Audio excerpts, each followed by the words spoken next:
So let's talk about where the initiatives are going. We've kind of talked a little bit about where they've been. What are the directions they're going to go in? Well, I think a couple things. I mean, we need to really define what kind of supports an adolescent or a young adult needs. We want to make sure that we're not just talking about services. Yes. We're talking about peer supports, kind of adolescent to adolescent, young adult to young adult.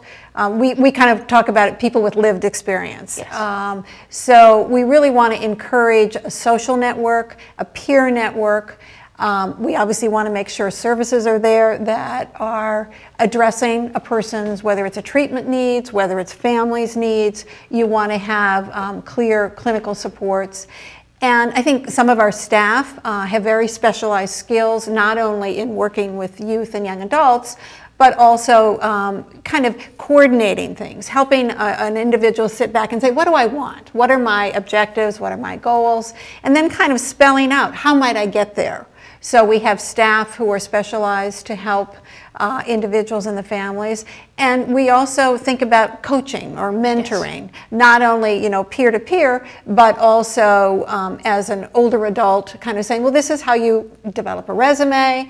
This is how you think about your educational aspirations as well as your job aspirations. So it's really kind of tailoring to an individual, but what do they need? And some people need a wide range of supports, and some others need, they're pretty kind of tuned in themselves, or they have a natural network that they can really gain strength from and gain focus from, and that person may need very little from the department. But that kind of individualized response, I think, is critical to a young person's success and really feeling, you said it so well, feeling good about him or herself. Kids, young adults, we all are, frankly, but particularly I think young adults are a little bit shaky sometimes on the confidence. And you can imagine if you have a mental health issue, or you've been out of school a little bit maybe because of your behavioral health issues, you need a little more push maybe in terms of that support to say, I'm okay, I've got lots of strengths, and how do I really build on those strengths and get what I want? Absolutely, and it's creating opportunities for have that confidence and that competence. They build from one another. I mean, it's absolutely. I sat with another young adult this morning, and just they sat up a little straighter. They had been through the internship. Do you know what my internship supervisor said? And you know, they'd written a recommendation, and she said, "Did you read that recommendation?" And I said, "Yeah, it was fantastic." They were almost like, "Wow, it's me that they were talking about." Right. So we need to create those kind of educational and employment opportunities. And Joan, you had some great example of how those opportunities can work well. Well, I have, but I'd also like to just remind viewers who saw your show last week that what they heard from Lori and Raylina about their peer mentoring at the Intensive Residential Treatment Program is exactly the kind of thing we're talking about for certain youth. It's an internship. Yes. And they're learning as they go, and they're building confidence, and you know, they're walking taller and shoulders are back further. Yes. It's very exciting to see. Yes. There are some gems in the community that have been established over the last several years. One of them is through Elliott Community Human Services. It's the Young Adult Vocational Program. Yes. And employers have been marketed to and recruited to really create internships for young people. So you're looking at Newton Wellesley Hospital, you're looking at the Newton Free Library, you're looking at the Pizza Parlor, you're looking at Meals on Wheels, you're looking at so many places that have become opportunities for our youth to really transition into employable individuals who have a resume. It takes a job in many instances to get a job. Yes, that's and I think that's actually what's happening. South Shore Mental Health has a wonderful program called TRACS, Transition Resources and Community Services, that provides supports in the educational and vocational realm, and actually artistic realm with Photo Voice, where young people are encouraged through photography to tell their stories. Most recently had a viewing at the State House. Fantastic.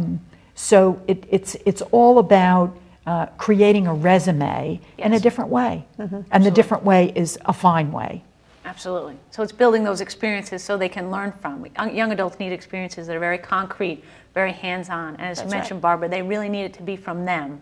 We often give the example of if you have a supervisor who comes in and says, this is what you're going to do, or you have a supervisor who approaches you and said, this is our problem, how do we engage this? And if we can engage the young adults and say, how can we support you to have what you want? The results are immeasurably different. It's really neat when you can tell a young adult gets it and knows you're there for them. I often will make calls with them in the room. If they want to work at a library, I will call up a library and say, hi, and that student almost looks dumbfounded, like, you did what I asked you to do. And the kind of trust and partnership you build really goes forward, and then they will come and comply with what your objectives, and also because you're supporting their objectives.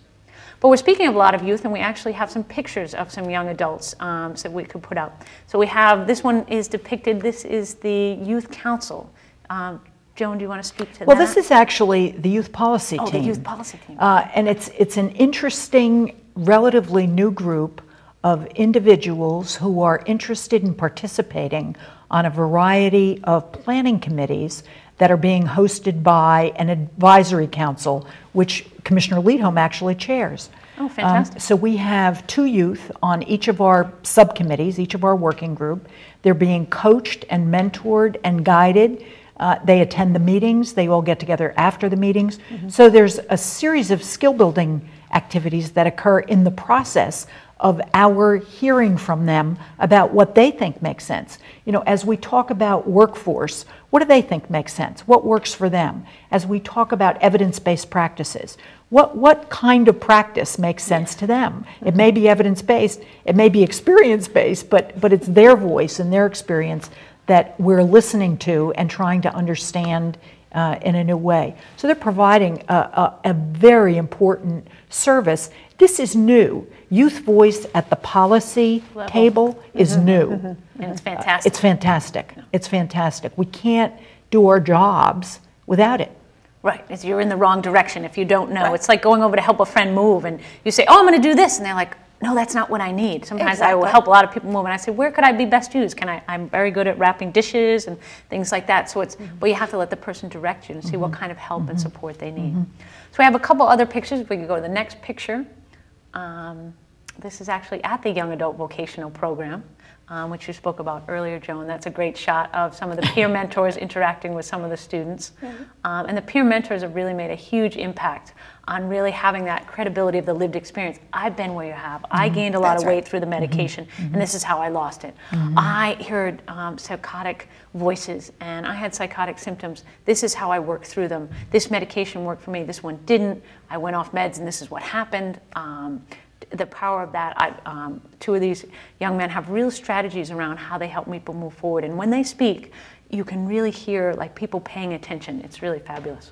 On a national level, but I think particularly in Massachusetts, it's only been within the last 4 or 5 years that we've opened the door to understand what makes a difference.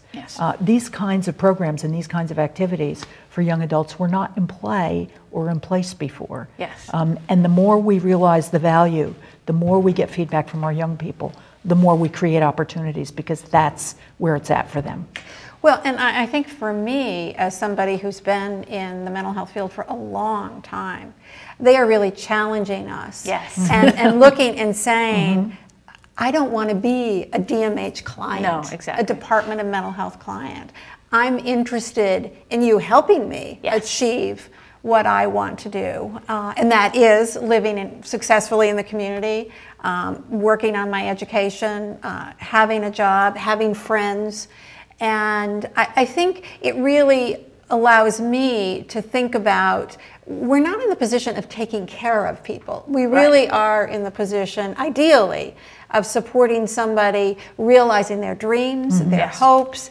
We use the word recovery a lot, and that's a lifelong process. And I think for the youth and young adults, they're changing the mental health field. And they're really challenging all of us to, they want to be in the driver's seat.